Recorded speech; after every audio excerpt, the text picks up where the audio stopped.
Hi all, warm wishes to all of you. So today we are going to have a mock interview session, and with me we have Anand.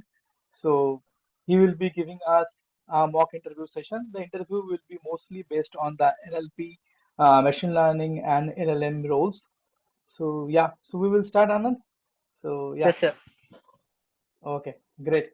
So Anand, give a short introduction about yourself. Okay, sir. First of all, good afternoon, sir. Thank you for giving me this opportunity to attend a mock interview, sir. Myself, my name is Diseti Anand. At present, I am in third year of my BTech. I am doing my bachelor's degree in artificial intelligence and data science, sir. And from the first year of my BTech, as I am in the field of data science, I am keenly interested in data science, sir. After deeply searching about how to learn data science, I have enrolled in some course to learn about data science, where I have learned about all the full stack data science from machine learning to NLP. And recently I have applied for an internship, and I have recently participated in an hackathon where I have built a movie recommendation system. By performance of by seeing my performance, the company was impressed and they have given me a chance of doing an internship, 3 months internship with that company, sir. During that internship I have developed some wonderful projects like sentiment analysis, and I have learned a lot about large language models, and I have also learned about MLOps tools. So in that during that project I have developed some RAG applications, and I have developed one end-to-end sentiment analysis application in which I have included this MLOps concept, so that during this we can continuously track the metrics of the model, and we can I have also implemented prefect so that we can continuously train the model, sir. And I have keen interest in, so at present I'm looking for NLP and LLM roles. Yeah, okay. Yeah. Thanks, Anand, like for this introduction. So I would like to know a little bit more about the projects which you did in movie recommendation and also in sentiment analysis. Okay, sir. Generally, in sentiment analysis, we have given three different data sets from the Flipkart reviews, sir. We have given reviews, three review data sets, sir. Each data set belongs to reviews of particular products, sir, from the Flipkart. So that we have to combine all the three data sets to get one data set. On that data set, we have to perform sentiment analysis, sir. So first of all, I have taken three data sets and I have combined them by using pandas concatenate and merge operations. So I have combined all the three data set. After that, I have checked if there is any null values or any missing values in the either in dependent features or independent features. Then I have identified there are some null values, so that I have removed that null values. After that, basically I have started with some NLP text pre-processing, like removing the stop words, and I have started with some basic text pre-processing techniques like stemming and lemmatization, in which I have reduced all these sentences into the basic root forms. And after that, I have performed stop word removal, and also I have performed some text deprocessing techniques. After I have cleaned data set, I have performed some exploratory data analysis to learn some insights about on which product most of the customers were satisfied, and for which product most of the customers were giving high review, and for which product the customers were not satisfied with the product. And after that, performing exploratory data analysis, I have started splitting the data set into train and testing part. After that, I have started building my machine learning models. Basically, in machine learning, we can't decide which model will perform better on the given data set. So that I have used the sklearn pipelines. In that pipelines, I have included all the classification algorithms, so that I have passed the train data set to that pipeline, so that I have run all, and I have also included ML flow, sir, ML flow tool, so that while running this pipeline, all the metrics of this all models will be logged into that ML flow, sir. So after that, I have login into ML flow user interface, sir. In that user interface, we can see the performance of each and every model, sir. After performing this running this pipeline, sir, all the metrics of all this performance of all these models were logged into ML flow user interface, sir. After that, opening ML flow user interface, I have gone through each and performance of each and every model, sir. From that, I have identified the best model, and I have took that best model, and I have kept that best model into production, sir. And I have also built a front-end application for the user by using Streamlit, so that user can interact with this by entering his text, and he can after clicking the predict button, he can know whether the entered text is belong to positive sentiment or negative sentiment. And I have for the in generally in a real world cases, the data will be changing day to day, sir. So that I have implemented prefect tool, by using which we can orchestrate the entire pipeline, sir. So that based on the how we are on what basis we are getting data, suppose if our database is getting new data every week, so that we can set the model so that when we are getting new the trained every week, or based on the timeline we can keep the timeline, so that based on the timeline the model will be trained every second, or we can keep that every week, sir, so that the model will be continuously trained on the new data, so that the performance of the model will never be degraded. Okay, okay, nice. This It's is a all about the sentiment analysis projects. okay, okay. So end-to-end project which you mentioned is good, like how you collected the data, trained your data. So I have one question, like you mentioned that you have used this sklearn pipeline where you have compared different models. So what are the top three models or classifiers which performed well? So generally, the random forest model has performed very well, sir, because the random forest model, we know that it is an ensemble technique in which multiple decision trees will be built, and each decision tree it will use bootstrap aggregation, sir. In general, bootstrap aggregation means the random forest model uses bootstrap aggregation. Bootstrap means it will by using bootstrap it will perform row sampling and feature sampling, sir. In general, random forest means it is a combination of multiple decision tree Yeah, in we'll which not, each decision tree will. we'll not go into details of random forest. So like what are the top Okay, models? Like one is random forest and other two. other one is support vector machines, sir, Okay, so which have finally, performed very well. okay, so random forest and support vector machine, and you finally took the random forest for production, right? Yes, sir. Okay, okay, okay, good. And you mentioned about some of the pre-processing steps, so that looks good. Yes. So, have you worked on word embeddings? Yes, sir. Just would like word to vector. Yes, sir. We have to definitely work on that, sir, because the machine learning model can't understand raw text. So by using word embedding techniques like word to vec and glow, we can convert this raw text into numerical representation, so that the machine learning model can understand the representation and patterns present in the raw text. Okay, so you have performed this step, right? Yes, sir. Yeah, yeah, okay. You haven't mentioned, so that's why I asked this. Uh, Yeah, okay. So, like, can you give little bit more details about what is word to vec? O2X, sir, in generally, O2X is one of the word embedding techniques, sir, in which it will use a shallow artificial neural network, sir.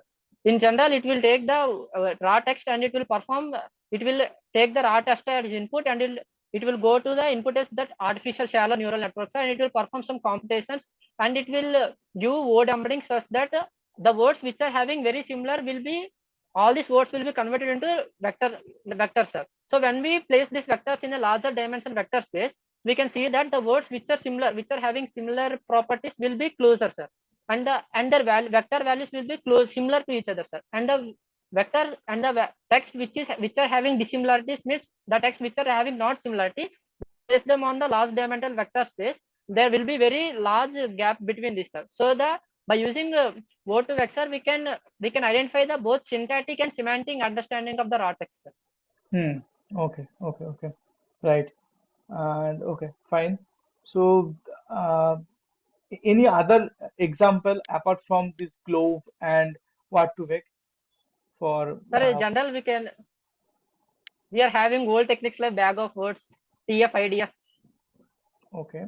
So what is this TF-IDF and how it is used? TF, so in general, TF-IDF means it is a term frequency and inverse document frequency.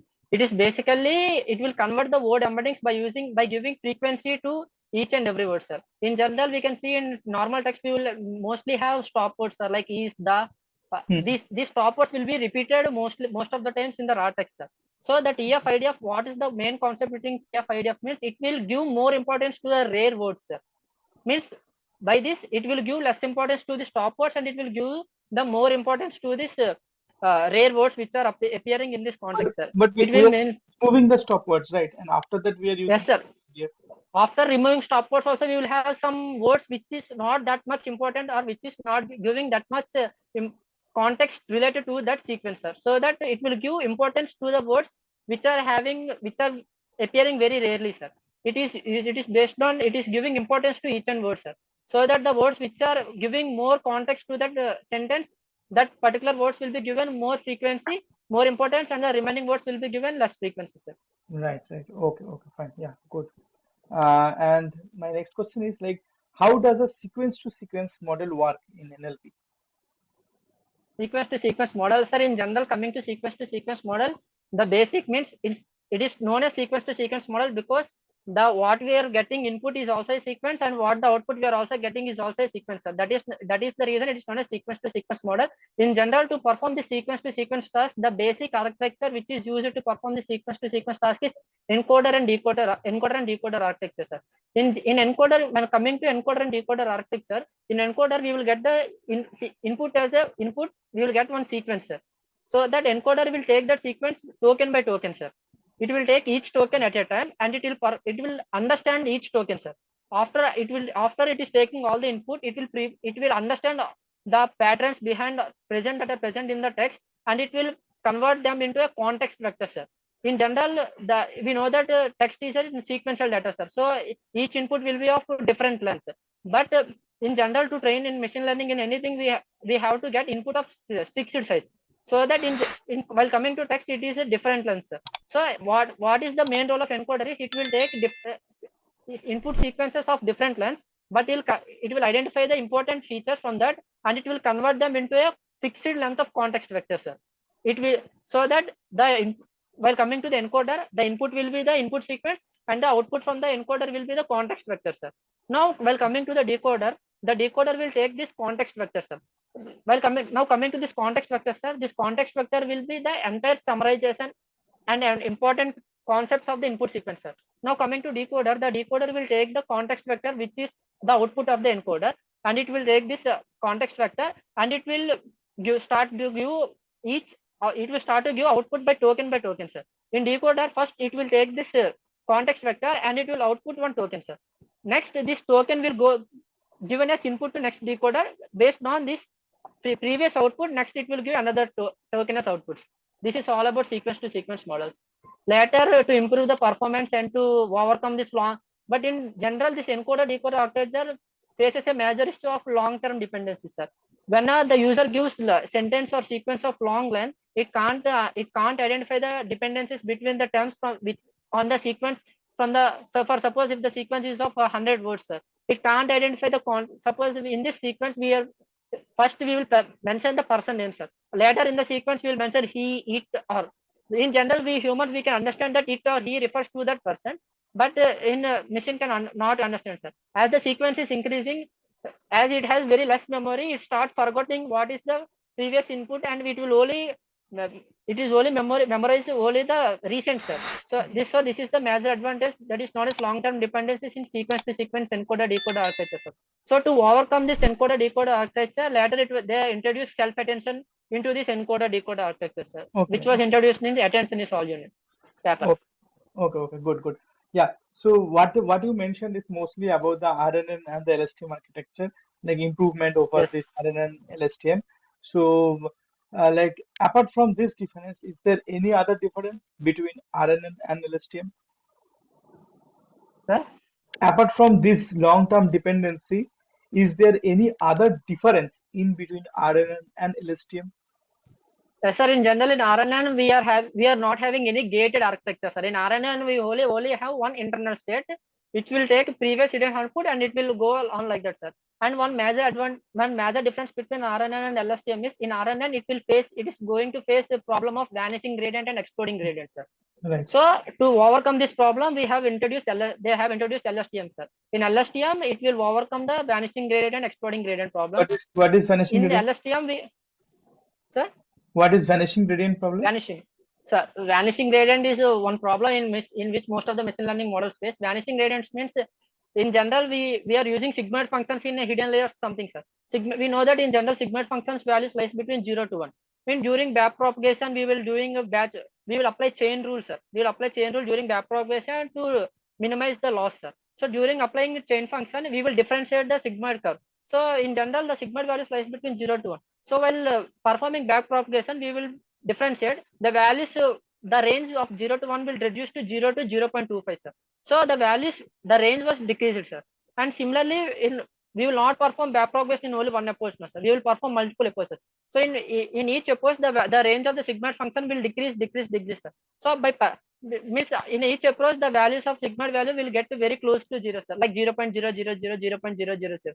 In after some approaches, if we are going to multiply this 0.00 value and 0.00 value, they're going very similar, going near to 0, sir. Like this, after some approaches, the the gradient will vanish, sir. So that Okay. the loss curve will not improve. We will only there is no Okay. improvement in the models. Okay. That is Okay. all vanishing gradient. Yeah. Yeah. Great. Great. Okay. So you also mentioned about like attention mechanism. So how this Yes. attention mechanism this improves sequence to sequence model? So in general, attention mechanism is introduced to overcome the problem of long-term dependency, sir. In sequence-to-sequence model, it will give particular importance to particular words which are having very importance, sir. First, it will draw the sequence map, sir. If suppose in encoder decoder architecture, if you are getting one sequence as an input, it will it will take one word and it will map one word to each and every other word in that particular sequence, sir. So that we can identify the what is the importance of if this particular word with the other words in this sequence, sir. If suppose if we are taking a sequence one person and in later sequences we are giving he or it.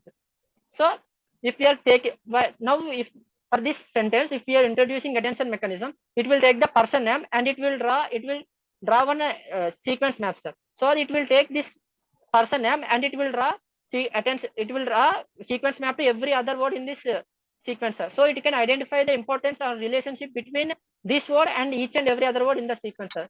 So by this it can understand this person and he, this both are having importance, so that it can understand the context of that particular sequence, sir. Okay. Okay. Okay. Good. Yeah. Have you heard about beam search decoding? Yes, sir. Beam search decoding. Yes. Yeah. Yeah. What is this beam search decoding? In general, in a large language models, we are having some decoding techniques like greedy search, random, and beam search, sir. In a greedy search, it will take the output which is having most probability, sir.